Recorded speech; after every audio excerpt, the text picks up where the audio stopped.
Pare, labs ka pare. Sino yun, tol? Ayun, si Densyo pare, mayaman yan. Solid yan.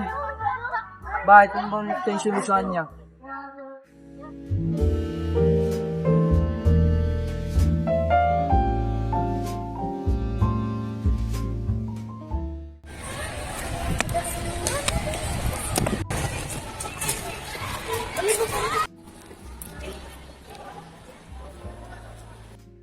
Pwede ba ako sumama sa inyo? Ayoko nga. Bakit? Dahil ayoko. Tara na nga. Sino yun? Si Ashton yun. Huwag mo nang pansinin yan. Sinausap ako, kala mo nang close ka. Hiyaan mo na yun. Huwag na lang pansinin yan, tatutunod. Naalala mo pa ako? Ano man, yung Pasensya na kasi nakuha mo talaga yung attention ko nun. ganyan talaga. Hindi oh. Hindi, okay. Dali lang. Gusto sana kita yain mag-date. Ano Alam ko hindi mo ako kilala, pero kilala ko sarili ko. Pag may bagay akong mahal, alam ko sa sarili ko na mahal ko yun. Ano bang sinasabi mo? Ganyan pa ko. Bigyan mo lang ako ng pagkakataon at mamahalin kita magpakailanman at habang buhay. Inang mauulang. Uy, yung ano ah? At ba't yung isip mo? At pagkatapos nun, lagi na silang magkasama araw-araw. Siya ay taga Manila, ako naman ay taga probinsya. I'll ever be, and I don't wanna go home right now. And all I could She was my first love, and I intend to be her last. and sooner or later it's over. I just don't wanna miss you tonight. And I don't.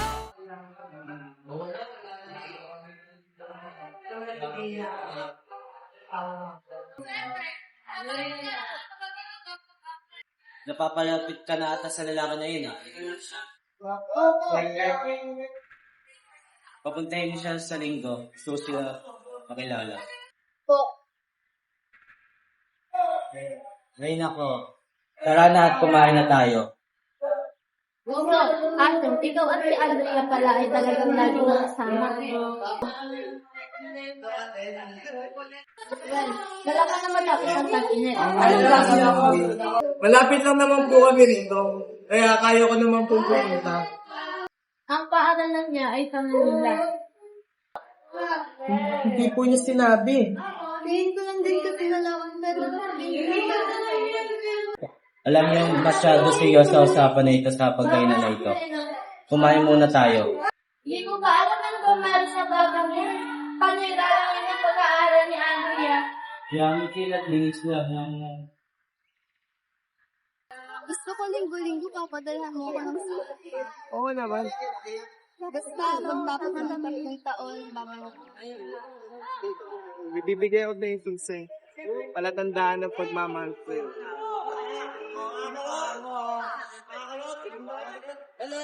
Sa unang araw ng Hunyo, bandang alas 4 ng hapon aan na yung dito.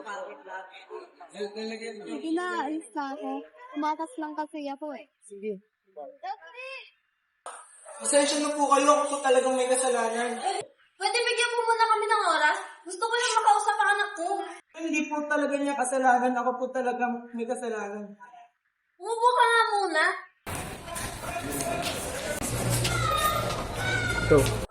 Kasama ba yung lalaki na yun nang hindi ko alam? Kailangan nang itigil ito.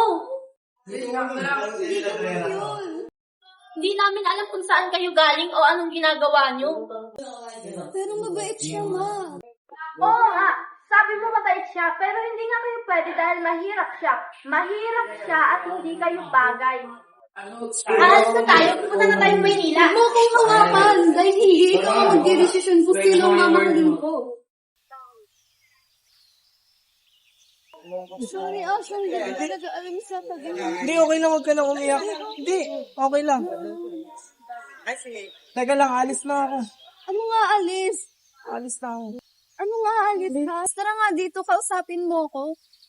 Para saan pa? Malapit ka nang umalis.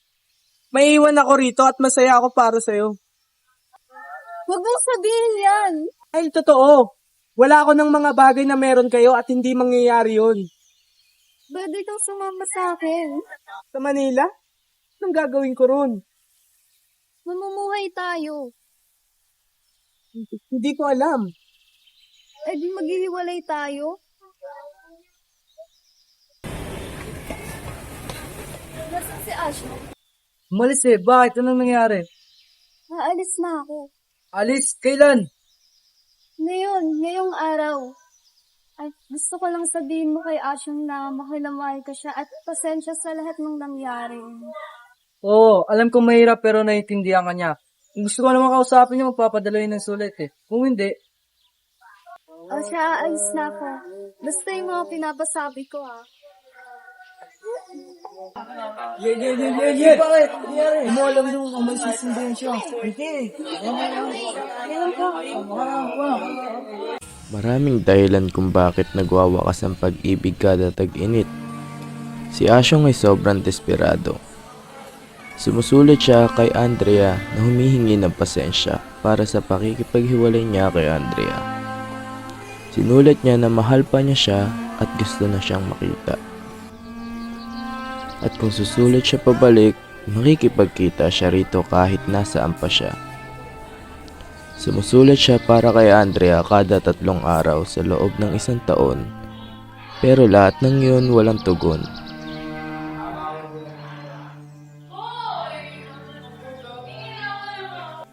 Sa wakas, makalipas ang 1 taon, napagplanuhan niyang magsimula ng bagong buhay.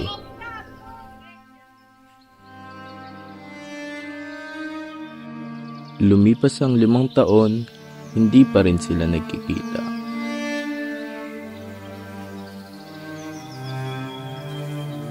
Hindi akalain ni Andrea na mahuhulog siya sa isang lalaki na anak ng mayamang pamilya sa Manila. Bumisita si Andrea sa lumang bahay nila at naisipang bisitahin si Asyong.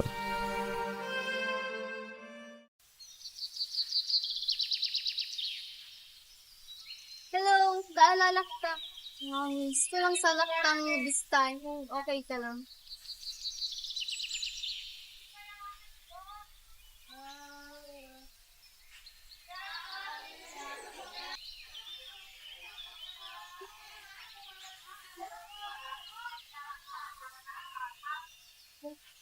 Gusto mo ba munang umupo? Okay.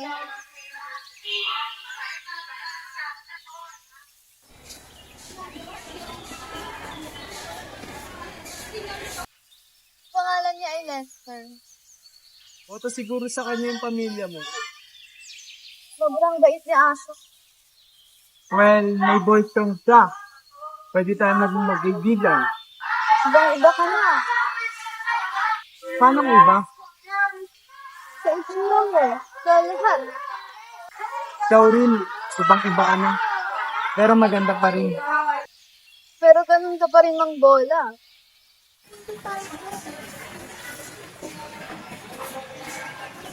Uy, wait lang!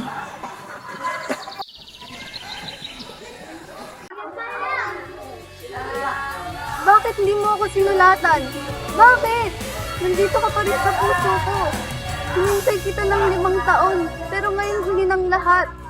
Sinulatan kita ng 145 sulat. Sinulatan kita kada 3 araw sa loob ng 1 taon. Sinulatan mo ako? Oo! Antay kita. Hanggang ngayon, inaantay pa din kita. And I don't want the world to see me, 'cause I don't think that they'd understand when everything's made to... Makalipas ang ilang araw, habang naglilinis ng bahay si Andrea, ay natagpuan niya ang isang kahon na naglalaman ng sulat ni Asyong para sa kanya.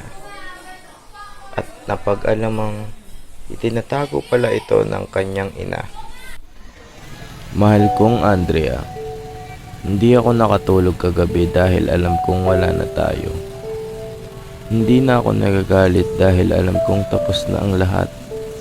At kung sakaling sa mga susunod na panahon ay magkikita tayo sa ating bagong pamumuhay, ngingitian kita na may galak at alalahanin kung paano natin pinalipas ang tag-init sa ilalim ng puno. Natuto sa isa't isa, lumalago sa pag-ibig. Ang pinakamagandang pag-ibig ay yung gumigising sa ating kaluluwa at nagtutulak sa atin. At ayon ang pinaranas mo sa akin. At sana dalhin mo yon magpakailanman. Mahal kita hanggang sa muli, Asyo. Wala pong hindi ko kaya magkaya ng unang nangyari. Pero kasi pagkasama ko si Asyong parang nasa isang tao pa rin ako. Pero pag sa'yo, ibang-iba lahat. Ayaw kung nakikita kitang mahirapan. Alam ko't mahal mo at mahal din kita. Kaya tinababayan na kita kay Asyong.